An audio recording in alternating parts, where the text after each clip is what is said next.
Volvemos de la pausa a diálogo abierto. Estamos con el cónsul general de la República China en Iquique, el señor Chen Ping, cónsul. Y él nos está exponiendo las metas y las realizaciones que en China existen, en un país tan numeroso y con un sistema de gobierno que afortunadamente hoy día estamos conociendo. Lo invitamos a que continúe con su exposición, cónsul. Con mucho gusto. Para mí ha sido un gran placer porque a mi lado derecho está el profesor Víctor Guerrero, a mi lado izquierdo don Juan Morales, uno sociólogo, otro economista. Y veo que a través de la breve conversación he notado que ambos tienen visión muy experta en sus terrenos.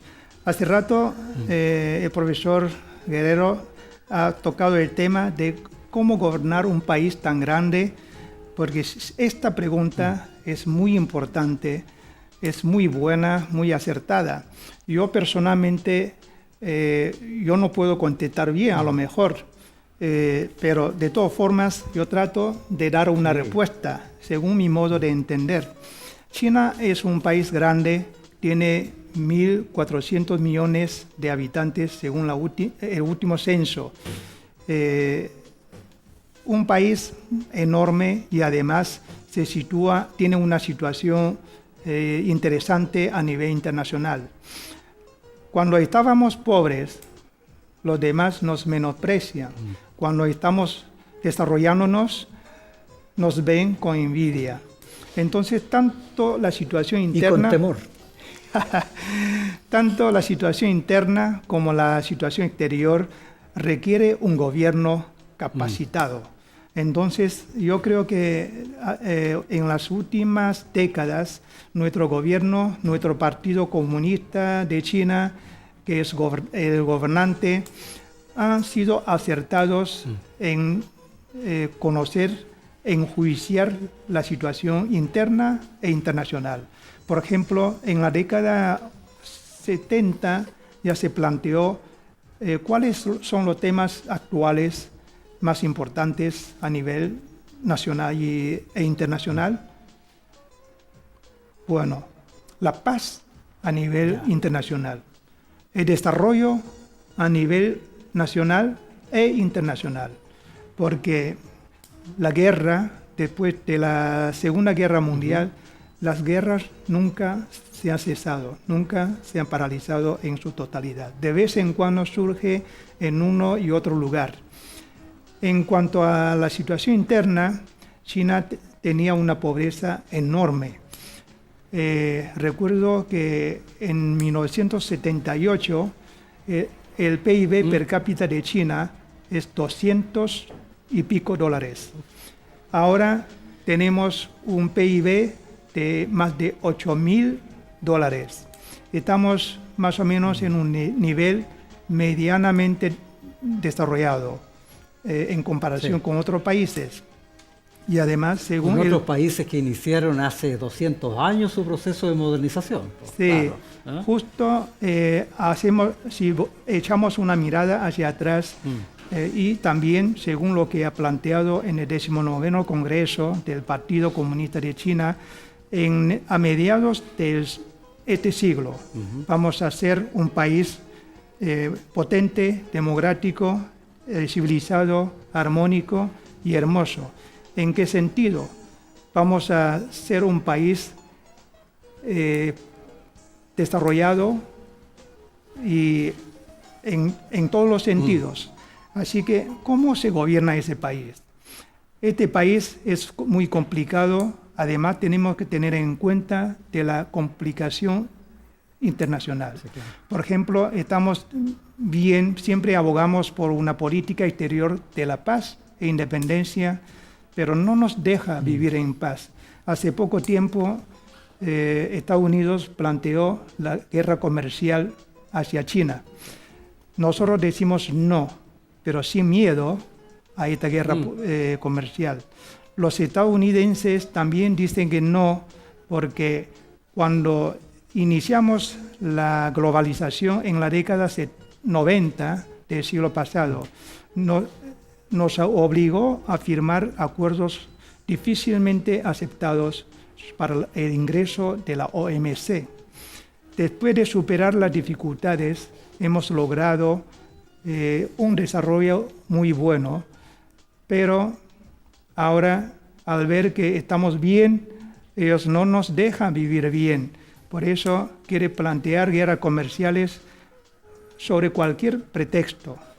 En chino hay un antiguo dicho: para criminalizar a alguien no teme que no haya pretextos. Entonces, luego de imponer, de elevación de impuestos, aranceles a 50.000 millones de mercancía, entonces luego prohíbe a las empresas estadounidenses de alta tecnología vender sus productos de alta tecnología hacia la empresa ZTE. ZTE es una empresa pública, estatal. ¿Por qué prohíbe la venta a esta empresa a sacrificio propio también? Sí. Porque no quiere que desarrolle las empresas públicas chinas, no quiere que desarrolle la economía a nivel nacional, porque siente amenazado. En realidad, por eso le decía yo que envidia y temor. Por eso nuestro gobierno, encabezado por el presidente Xi Jinping, ha planteado las grandes ideas sobre la gobernanza interna y del mundo. Porque en el mundo actual todavía existen desórdenes, guerras. Nosotros queremos que todo el mundo viva en paz, se conviva en esta área del globo. Sí, porque somos muchos, pero somos pocos en realidad. El mundo se ha convertido cada vez más pequeño. Tenemos que vivir en paz, tenemos que vivir con respeto hacia los demás, tenemos que cooperar en beneficio mutuo. Estas ideas creo que son aplaudidas por la inmensa mayoría de los países. Entonces se ha planteado, sobre estas ideas, se ha planteado las iniciativas de la franja y la ruta. ¿Qué significa la franja? Franja económica de la ruta de seda. La ruta marítima de seda del siglo XXI. Antiguamente ya existen estas dos rutas. Se conoce más por Marco Polo, pero esta ruta ya existía desde hace muchísimos años, antes que Marco Polo. Entonces, ¿cuál es su espíritu? Llevar a cabo comercio de paz, de amistad, de beneficio mutuo. En las antiguas rutas, los misionados del antiguo emperador chino llevaban cerámica, seda y otros productos de artesanía hacia otros países. Son bien acogidas estas mercancías. Luego, en las 7 navegaciones del famoso navegante chino Zheng He, llevadas a cabo 80 años antes de Cristóbal Colón a América Latina, también llevaron muchas mercancías de este tipo hacia países del Occidente, de África incluso. Entonces, nunca ha ocupado ni un ápice de territorio de los demás. Han vuelto con misioneros amistosos de otros países. Tiene razón, es comercio, es comerciar con otros países, con otras sociedades, pero no apropiar territorio. Creo que eso es muy relevante. Sí. Entonces, ¿en qué consiste las iniciativas de la franja y la ruta? Porque es una medida muy importante de ampliar la apertura, profundizar la reforma desde nuestro país. Y también es un proyecto de solución hacia problemas internacionales de desarrollo. Por ejemplo, muchos países encuentran dificultades de desarrollar las infraestructuras. Entonces, China, por su capacidad financiera y constructiva, puede ayudarles a desarrollar esta parte que es cuello de botella para ellos. Y también es un nuevo modelo o nueva forma de construir un mundo mejor. Entonces, ¿cuáles son los principios de la franja y la ruta? Consultarse mutuamente, construir de manera conjunta y luego disfrutarse de los productos conjuntamente. Se ha convertido en un producto internacional bien acogido por todos los países, salvo algunos pocos. Entonces, ¿cuáles son los objetivos de la franja y la ruta? Lograr 5 comunicaciones o conexiones. Por ejemplo, conexión política, es decir, nuestra política tiene que ser comprendida y aceptada por ustedes. Y luego, conexión de infraestructuras, es decir, China quiere desarrollar, expandir su comercio todavía, pero no hay camino de transporte hacia otros países. Entonces construimos juntos los caminos. Y luego conexión de comercio, eso se entiende fácilmente, para expandir más el comercio de mutuo flujo. Y luego conexión financiera, es decir, aportamos financieramente el apoyo a la construcción tanto de las infraestructuras como de otros tipos de proyectos.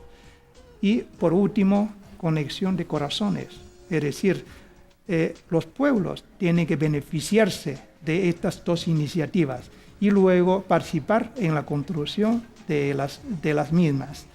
Así que en este proceso, en los próximos 5 años, vamos a hacer negocios equivalentes a $2 billones en 5 años en comercio, y también vamos a invertir en los países de la franja y la ruta equivalente a $1.500 millones. Con esta cantidad yo creo que se beneficiarán muchos países en muchos aspectos. Eso nada más es una parte del proyecto. Por ejemplo, también nos dedicará a la innovación tecnológica de los demás y para desarrollar conjuntamente. Es un proyecto compartido, es para tener una inclusión de la humanidad. Señor cónsul, antes de Juan, que hace rato que tiene con un tema muy relevante, todos estos grandes valores, estas grandes metas, estos principios, si bien es cierto tienen impacto a nivel mundial, es nuestro propósito que en este programa veamos también cómo eso se relaciona en esta parte del mundo, que es el norte chileno. Porque usted debe saber, como lo sabe seguramente, que el exalcalde de Iquique, hoy día senador de la República, y su hijo, que hoy es alcalde, hace décadas que vienen luchando precisamente por el comercio internacional y luchando por un puerto que facilite estas conexiones precisamente. Juan, por favor. Bueno, los vamos a esperar que comente el tema del puerto, pero a propósito de las cifras de producto per cápita y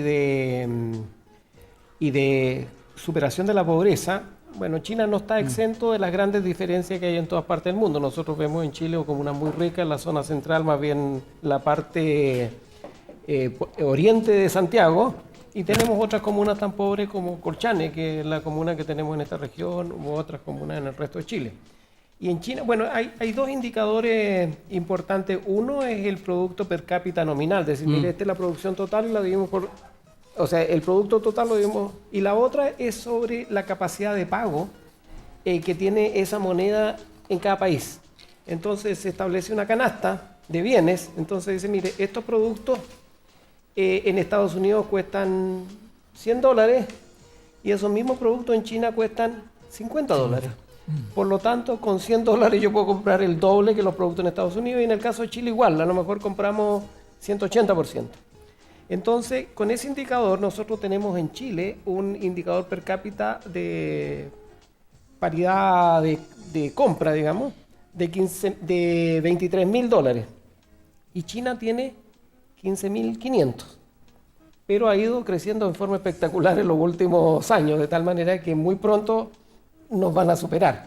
Y tengo algunos datos, digamos, en términos de provincias más ricas que otras. Entonces, Tianjin, cuando el promedio es de 15.500, Tianjin tiene 33.290. O sea, tiene el doble que el promedio. Y después tenemos en el extremo la provincia número, o la región 31, que es Gansu, que tiene 7.906. O sea, una relación de 1 a 4. Sí. Pero, tal como lo mencionaba el cónsul, hay una serie de programas en China, de tal manera de terminar con la pobreza extrema. Y equilibrar esas diferencias. Algunos seguirán siendo ricos o más ricos, pero el tema es que los que están abajo no se vayan quedando atrás. Entonces hay 3 áreas que normalmente plantea a toda la gente sus deseos básicos. Es decir, mire, el deseo, primero la vivienda digna. Segundo, el tema de la educación. Y tercero, el tema de la salud. Todos nos enfermamos y a medida que avanzamos en la escala de edad, los problemas tienden a ser mayores. Entonces, todo el mundo quiere tener una expectativa de vida mayor. Entonces, ¿cómo resuelve China el tema de la vivienda, la salud y la educación? ¿Es todo gratis? ¿Hay crédito? ¿Hay seguros? Y luego de eso, por favor, señor cónsul, los vínculos, la proyección de los vínculos entre China y esta parte de Chile en la cual estamos. También ha sido una pregunta muy oportuna, muy buena, porque al tocar el tema de la franja y la ruta, por parte de China, al ver que ha sido tan bien acogidas y además se han producido unos efectos muy favorables al desarrollo mundial, al desarrollo de cada país. Entonces, desde enero de este año, el gobierno chino ha decidido ampliar estas 2 iniciativas hacia América Latina. Entonces, eso yo creo que ha sido una noticia muy importante hacia este continente, porque en enero ha venido nuestro canciller, nuestro ministro de Comercio y nuestro ministro de Desarrollo, de Reforma y de Desarrollo. Entonces, han anunciado que la parte china va a prolongar las 2 iniciativas, la franja y la ruta hacia América Latina. ¿En qué consiste? Las modalidades de desarrollo son las mismas, pero la conexión desde una distancia tan larga hacia esta parte tenemos que hacer algo concreto. Por ejemplo, aquí, por parte de los países latinoamericanos, tiene que plantear proyectos concretos para que sean estudiados por la parte china o de manera conjunta. Y luego vamos a ver cuáles son los trámites para hacer y luego llevarlo a cabo. Entonces, ¿qué tipo de proyectos pueden ser esos? Sí, yo he llegado 2 años aquí, he hablado con la gente, con las personas dedicadas a temas internacionales y regionales, me ha explicado el tema, por ejemplo, de Sicosur. Es una organización de integración subregional compuesta por muchas regiones de varios países.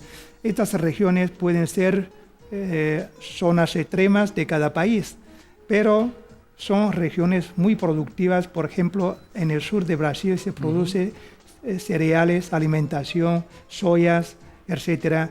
Y en muchas regiones de muchos países produce carne, comida de otros tipos. Y en el norte de Chile, en alguna parte de Bolivia y de Argentina, existen muchos minerales que China necesita. Sí. Entonces, podemos, pero aquí, hace rato he mencionado el cuello de botella que estrangula el desarrollo regional, es la infraestructura, los caminos. Sí. Entonces, los medios de transporte no pueden desempeñar su papel. La conexión física. Hay que mejorar la conexión por terrestre y también por vía marítima, porque esta organización subregional tiene el propósito de exportar sus productos hacia el mercado asiático y chino. Entonces, hay que mejorar las infraestructuras tanto en el continente del hemisferio occidental como para el transporte marítimo, los puertos.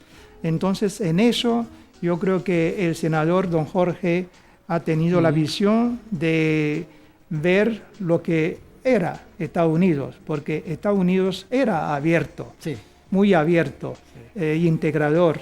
Ahora se ha planteado la antiglobalización, entonces eso es otro tema, pero el senador ha cogido esas ideas para aplicar aquí y siempre ha estado luchando por la integración. Entonces yo creo que ahora con la prolongación de la franja y la ruta, podemos hacer algo en común. Se pueden materializar esos grandes sueños. Yo creo que sí.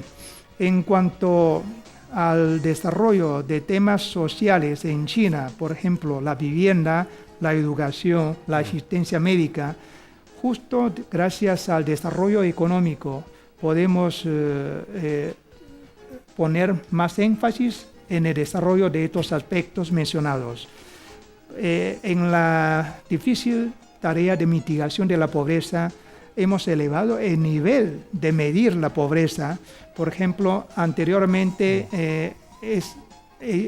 era inicialmente 200 yuanes, nada más un año. Si usted tiene ese ingreso ya no es pobre, pero ahora son 3.000 yuanes para medir la pobreza, equivalente a 1.26 dólares. Ya.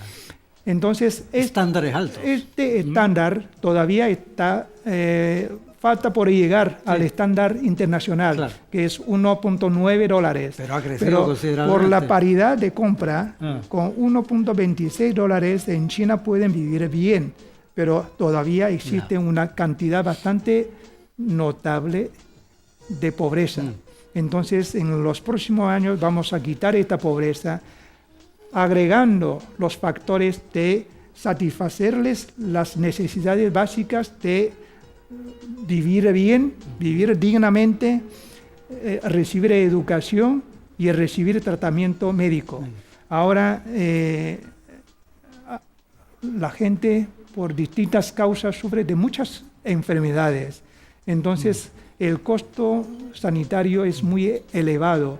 Entonces, si el gobierno no ayuda a este tipo de gente, ellos vivirán en una situación muy precaria. Por eso el gobierno central es consciente de eso. Por eso en la mitigación de la pobreza agregamos otros factores favorables a los que tengan esa necesidad. Bueno, excelente, una conversión sobre la cifra, o sea, si fueran 3.000 yuan, ¿está cuánto a 6,7 yuans el dólar? 6 y pico, ya. 7 Entonces da aproximadamente 450 dólares, y que es mucho más que el salario mínimo en Chile, con la ventaja adicional que las cosas en China son más baratas que en Chile. Entonces estamos hablando, siempre, ahora... ¿Hay alguna cosa en Chile? No, pero es que, claro, si yo voy a Shanghai o Beijing... La vivienda cuesta muchísimo. Cuesta caro, claro. Pero estamos pensando viviendo en los suburbios, no precisamente en las zonas centrales. En Chile también es muy caro en cualquier ciudad. Iquique especialmente es carísima la vivienda. ¿Toda la administración de salud, educación, la asignación de vivienda es centralizada o las regiones o provincias tienen autonomías? Yo creo que es mercantilizada. Es decir, la gente tiene que comprar la vivienda en el mercado, a precio del mercado. Eso es posible gracias al aumento del ingreso de cada uno, pero todavía existe una parte de la población que no tiene esa capacidad, entonces el gobierno central tiene que ayudar. Por ejemplo, en el proceso de reforma urbanística de una zona, entonces destruimos los edificios viejos, precarios, y luego construimos edificios nuevos. Una parte se dedica a esta población que vivía aquí y otra parte para venderlo, para ganar un poco, para ¿cómo se dice? Equilibrar la situación económica de desarrollo de la vivienda. Así hacemos, de esta forma. Bueno. ¿Pero la educación es gratuita o se paga? Hay que pagar una parte, pero el gobierno central naturalmente tiene que subvencionar mucho. Ya, y lo mismo pasa en salud, porque estaba leyendo que se está estableciendo algún sistema de seguro de salud. Estamos aplicando el sistema de asistencia médica, de seguro de asistencia médica, para que la gente pagando un poco, el gobierno subvencionando un poco y cada uno ejerza su derecho a la asistencia médica. Fíjate que en lo que llevamos conversando, a menudo hay quienes ven solamente esto desde el punto de vista económico, ¿no? Dicen, para acá, una mirada desde Sudamérica, dice, China y Asia es el gran mercado.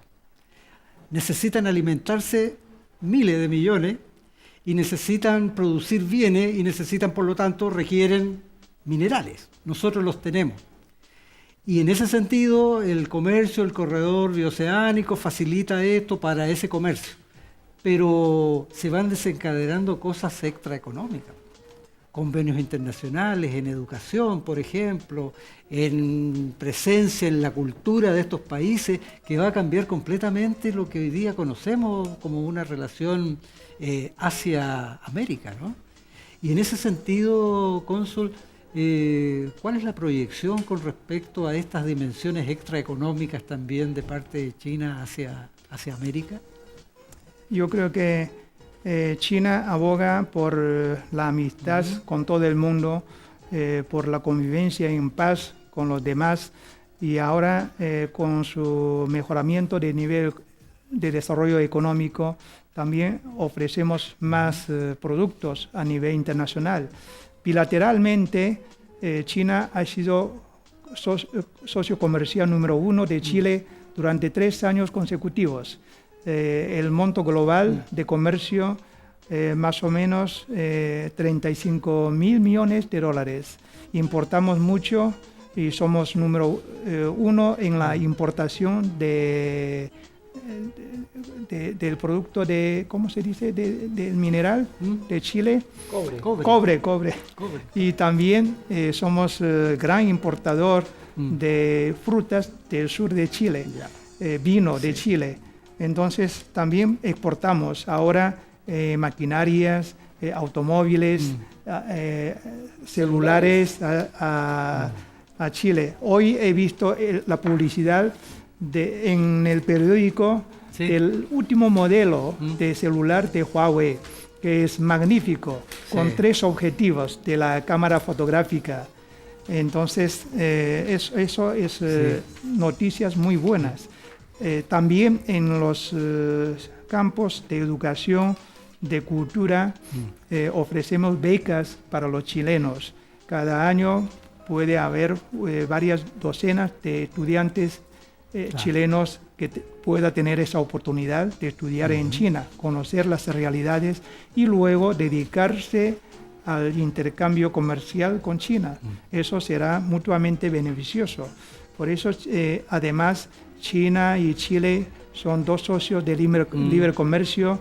Se han firmado convenios de segunda generación o de nivel formato 2.0 de libre comercio. Entonces hay mucha potencialidad, además teniendo en cuenta, por ejemplo, en el norte de Chile es desierto, aquí hay aire limpio, cielo limpio, buen sol, buen clima.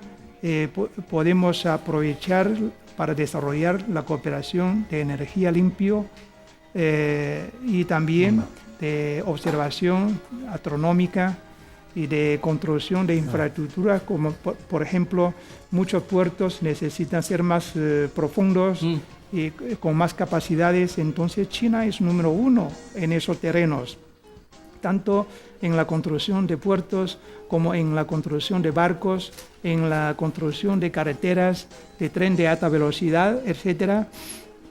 Si Chile necesita, tenemos un gran hacer, socio entonces en China. Podemos hacer muchas cosas en común. Sobre el país hermoso. Resulta que con motivo de la contaminación que hay en muchas ciudades de China, se ha tomado una determinación que China no va a importar más concentrados de cobre y algunos otros productos que requieren ir a fundición y por lo tanto contaminar el aire. Y ese indirectamente es un refuerzo de la capacidad exportadora de Chile, porque Chile hoy día gran parte de lo que exporta no es el cobre refinado, sino que es cobre materia prima, que es concentrado de cobre, y por lo tanto va a forzar a que Chile inicie proyectos de inversión en refinerías de cobre. Por supuesto que cumpliendo con las normas anticontaminación de tal manera que no causen el daño en el entorno. Entonces ahí tenemos como un beneficio a propósito de una política ambiental en China, unos beneficios en el sentido de que van a generar mayor inversión de empresas chinas o de empresas chilenas o de otra parte del mundo. Estimado Juan. Ahora yo estaba viendo qué es lo que exporta Chile a China. Bueno, tenemos los minerales de cobre en todas sus especialidades. No vamos a tener tiempo, lamentablemente, para todos los temas que íbamos a conversar. ¿Que terminemos o no? ¿O sí, continúo sí, con sí, esto? Bueno, celulosa. Vamos, nos queda un minuto. Quiero tocar un tema, aparte del vino. Cabernet Sauvignon son 69 millones de dólares. Bueno, celulosa, cobre, hierro, pero también se exporta harina de pescado, otros pescados del sur, y un tema que conversábamos con la Seremia del Medio Ambiente. Esta región produce unas algas que las están depredando. Entonces China aparece como comprador de chascón y de otras algas. Y esas seguramente se van a dejar de exportar porque hoy día se producen en forma ilegal. En esta región está prohibido hace muchos años extraer las algas. Pero nos dicen que el procedimiento que hacen, van buzos, cortan el alga desde la base, el tronco, y entonces el mar lo tira a la superficie, no lo llevan ellos. Y entonces lo recogen desde la costa como un producto que habría generado las mareas. Entonces, esta región exporta, no sé, del orden de 100.000 toneladas en un determinado periodo, y eso ya no lo vamos a poder exportar a menos que se inicie un proceso de reconstrucción del fondo marino, que se haga concesiones, los pescadores cultiven y después extraigan, cosechen una parte y se pueda producir el agar-agar u otros productos que se obtienen de las algas. Bien, señor cónsul, lamento decirle que una respuesta acabada para lo que acaba de señalar Juan nos demoraría varios minutos, pero debo acá hacer el papel de conductor y pedirle que sea muy sintético porque no nos quedan más de 2 minutos de programa. Bueno, yo creo que entre China y Chile son dos países muy amistosos. Hay mucha potencialidad de desarrollo. Aquí ya existe una población de origen china desde hace más de un siglo, y los que viven ahora aquí en el norte de Chile o en la región metropolitana principalmente, también en Antofagasta, Calama y otros sitios, ellos están aportando mucho al desarrollo económico y comercial de aquí. Yo creo que no solamente a través de ellos, sino también entre gobiernos centrales, entre gobiernos locales, se pueden hacer muchas cosas. Podemos informarnos de manera más efectiva para que ambas partes se conozcan mejor y luego conocer las realidades, las políticas de la otra parte, y luego a ver cuáles son las cosas o grandes proyectos podemos hacer de manera conjunta y de beneficio mutuo. Eso es lo que procuro desde mi modesto puesto de cónsul general en el norte de Chile, y también a nivel nacional. Nuestra embajada en Santiago está haciendo la misma tarea. Expreso muy buenos deseos a las relaciones chilenas, y también mis mejores deseos al pueblo chileno. Muchas gracias. Muchas gracias a usted, señor cónsul, también Juan, y a usted, a nuestra estimada teleaudiencia y fiel seguidora de estos programas, que seguramente estará poniendo mucha atención a lo que el señor Chen Ping, cónsul general para Iquique de la República China, ha expresado en estos minutos que hemos estado en contacto. Será de nuestra parte un adiós hasta el próximo programa de Diálogo Abierto.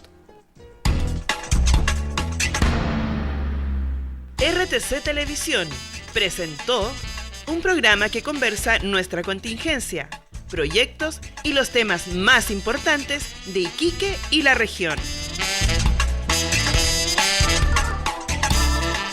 Diálogo Abierto es una presentación de Vicencio Perfumerías.